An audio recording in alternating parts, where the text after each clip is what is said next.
سمندر انسان کے لیے ہمیشہ سے ایک عجیب سا راز رہا ہے۔ اس کی لہروں کی گونج، اس کے طوفانوں کی شدت اور اس کی گہرائی میں چھپی خاموشی انسان کے دل کو ایک طرف سکون دیتی ہے تو دوسری طرف خوف۔ کراچی کے پرانے ساحل پر ایک بستی آباد تھی جہاں مچھیرے صدیوں سے رہا کرتے تھے۔ انہی میں سے ایک کا نام کاشف تھا۔ کاشف کیونکہ باقی مچھیروں سے کم عمر تھا، اس لیے وقت اور لہروں کی پرواہ کیے بغیر ہی سمندر کے بیچوں بیچ چلا جاتا۔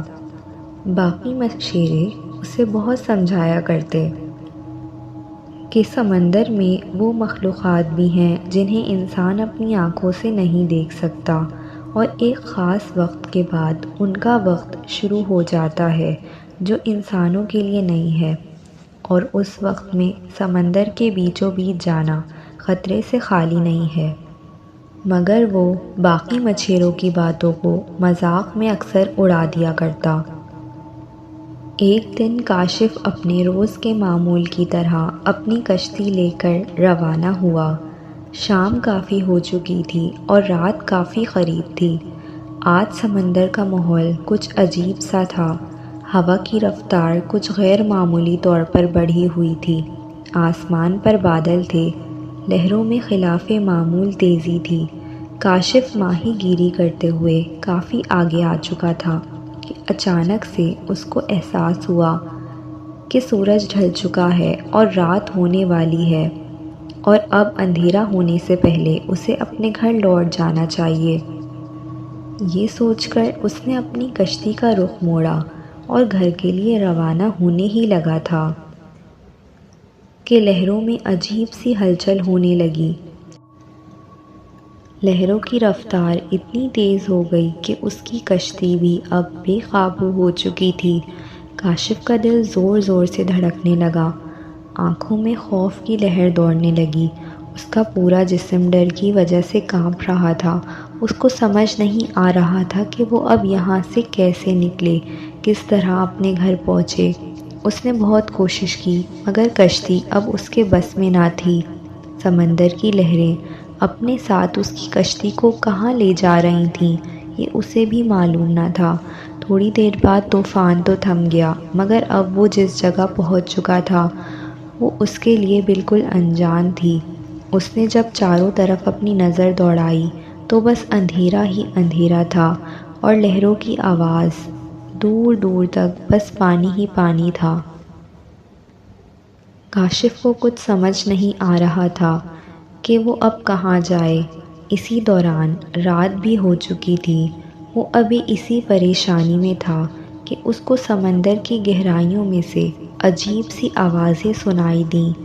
یہ آواز اس نے پہلے کبھی نہ سنی تھی، نہ تو یہ کسی جانور کی آواز تھی اور نہ کسی بڑی مچھلی کی۔ اس آواز میں کچھ بہت پراسرار تھا۔ آہستہ آہستہ وہ آواز تیز ہوتی گئی۔ کاشف بہت ڈر گیا۔ اسے محسوس ہوا کہ جیسے کوئی اس کی کشتی میں آ کر بیٹھا ہو، لیکن کوئی نظر نہ آیا۔ آسمان میں اچانک بجلی چمکی اور اس نے دیکھا کہ کسی عجیب مخلوق نے اس کی کشتی کو چاروں طرف سے گھیرا ہوا تھا۔ نہ کوئی مچھلی، نہ سمندری جانور، ان کے وجود سے ایک روشنی کی کرن نکل رہی تھی، اور ان کے بال کائی کی طرح، آنکھیں انگاروں کی طرح چمک رہی تھیں۔ ان کی روشنی سے سمندر روشن ہونے لگا تھا، اور دیکھتے ہی دیکھتے کاشف کے سامنے وہ راز آشکار ہونے لگا جو شاید ہی کبھی کسی نے دیکھا ہو۔ اس نے دیکھا کہ کچھ جھوپڑیاں ہیں جو روشن ہیں، بازار ہے جہاں عجیب چیزیں فروخت ہو رہی ہیں جیسے سمندری موتی ہوں، بچے کھیل رہے ہیں اور عورتیں ہاتھ میں موتی پکڑے بیٹھی ہیں۔ بچوں کی ہنسی کی آواز چاروں طرف گونج رہی ہے۔ ایسا لگتا تھا جیسے پانی پر کوئی بستی بسی ہوئی ہو۔ کاشف آگے بڑھا تو ایک بچہ کاشف کی طرف آیا اور اس کو اپنے ساتھ اپنی جھوپڑی میں لے آیا۔ جھوپڑی کائی کی طرح دکھنے والی کسی چیز سے بنی ہوئی تھی اور اندر پتھروں اور موتیوں سے اس طرح سجاوٹ کی گئی تھی کہ بار بار بھی دیکھنے پر دل نہ بھرے۔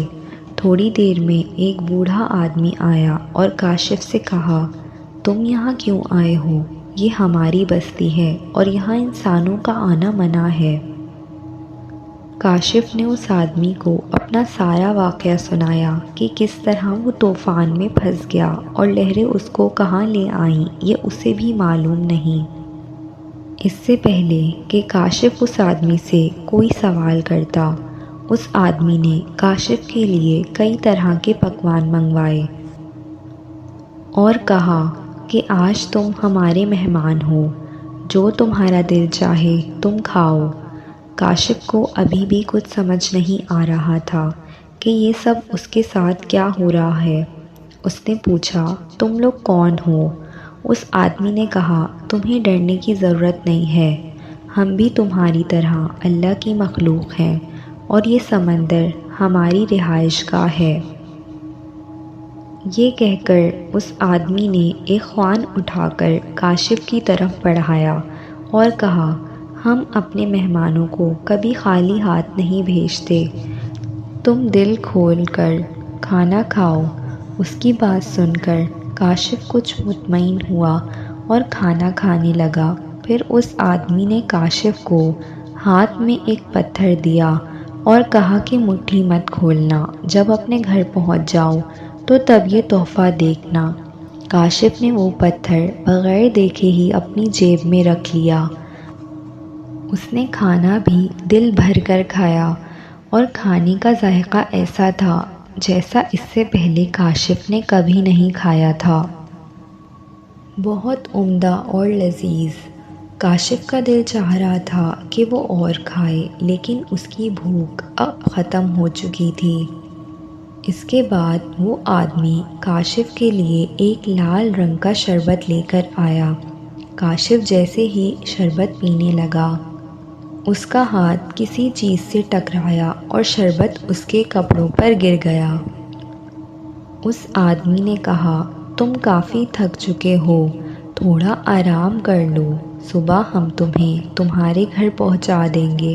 کاشف اب ان کی باتوں سے مطمئن ہو چکا تھا اور تھکن کی وجہ سے اس کا حال برا تھا۔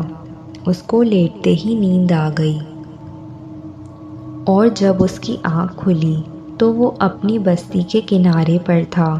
دوسرے مچھیرے اس کی چاروں طرف کھڑے تھے اور اس کا نام پکار رہے تھے۔ اس کو ہوش آیا تو مچھیروں نے اس کو بتایا کہ رات بھر تیز طوفان کی وجہ سے بستی میں سب بہت تمہارے لیے پریشان تھے۔ ہمیں اب تمہارے واپس آنے کی کوئی امید نہیں تھی، مگر صبح جب ہم ساحل پر آئے تو ہمیں تمہاری کشتی لہروں کے ساتھ آتی نظر آئی۔ دیکھا تو تم اس میں بے ہوش تھے۔ کاشف کو لگا کہ شاید جو اس نے کل رات دیکھا وہ سب فقط ایک خواب تھا۔ وہ اپنے گھر چلا گیا۔ گھر جا کر اس نے اپنے کپڑے بدلے۔ اچانک اس کی نظریں اس کی قمیض پر ٹک گئیں جس پر وہی لال شربت کے نشان نمایاں تھے۔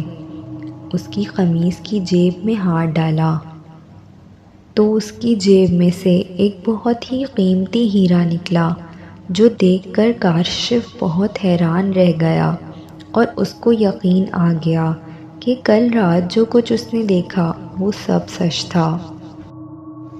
تو آج کی اسی کہانی کے ساتھ آپ سے الوداع لیتے ہیں۔ امید ہے کہ آج کی کہانی آپ کو پسند آئی ہوگی۔ اپنی رائے کا اظہار کمنٹ سیکشن میں ضرور کیجیے۔ چینل کو سبسکرائب کیجیے اور